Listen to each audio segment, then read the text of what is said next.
అంటే మీరు సినిమా చేసిన ప్రతి ఒక్కరు ఆ! వాళ్ళు మీకు ఖచ్చితంగా ఫ్యాన్ అయ్యో! అయిపోతారైతే. ఆ! ఆ!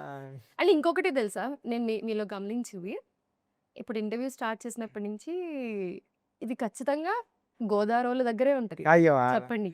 ఆ! ఏంటండి? కాదండి. ఆ! ఇలా అండి, ఆ! అలా ఆ! అండి అని. సో, హైదరాబాద్ వచ్చి లేకపోతే ఇంతమంది డిఫరెంట్ పీపుల్‌తో వర్క్ చేస్తూ ఖచ్చితంగా మన స్లాంగ్ మాట్లాడే ఆ! విధానం మారిపోతూ ఆ! ఉంటాయి. నాది అసలేం మాట్లాడుతున్నా. మారలేదు మీది.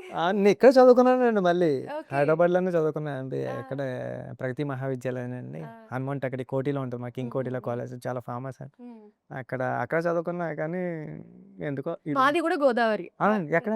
మాది మండపేట. ఓహ్! ఓహ్! సూపర్ అలా అండి. అనిపిస్తుందా మీకసలు? లేదండి. అసలు కానీ మీది అలా అనిపిస్తుంది లేదా మండపేట రామచంద్రపురం అలాగా? ఆ! రామచంద్రపురం నేను అనుకుంటా. అట్లా వెళ్ళేవాడిని బస్సులో అలాగే వెళ్ళేవాడినమాట. అనిపిస్తుందా? కానీ అసలు లేదు మీది. మీరు చూడండి అసలు ఇప్పటికి గూడా మీరు అండి, అయ్యో! అవునండి, కాదండి అని హ్మ్. మేబీ అందుకేనేమో రామ్ చరణ్ గారు ఖచ్చితంగా అంత ఇష్టపడుతున్నారు మిమ్మల్ని. ఆహ్, ఏమోండి. మేబీ అయ్యుండొచ్చండి. హ్మ్. ఆహ్, అంటే మనం కష్టపడుతూ ఉంటే ఎవరైనా సరే మన వర్క్ చూసి హ్మ్. మా నాన్నగారు ఒక మాట చెప్తుంటారండి. కష్టపడరా రెస్పాన్సిబిలిటీ ఫీల్ అవ్వనండి. హ్మ్. ఏది కూడా నేను అంత ఈజీగా వదిలేయలేను. నాకు భయమేస్తది. నాకు వర్క్ అప్పచెప్తే మా గురువుగారి దగ్గర ఉన్నప్పుడు నేను జస్ట్ లైట్ తీసుకొని ఉంటాను గానండి అసిస్టెంట్ డైరెక్టర్ గాని. నా సినిమా వచ్చిన తర్వాత మాత్రం నేను లైట్ తీసుకోలేదు.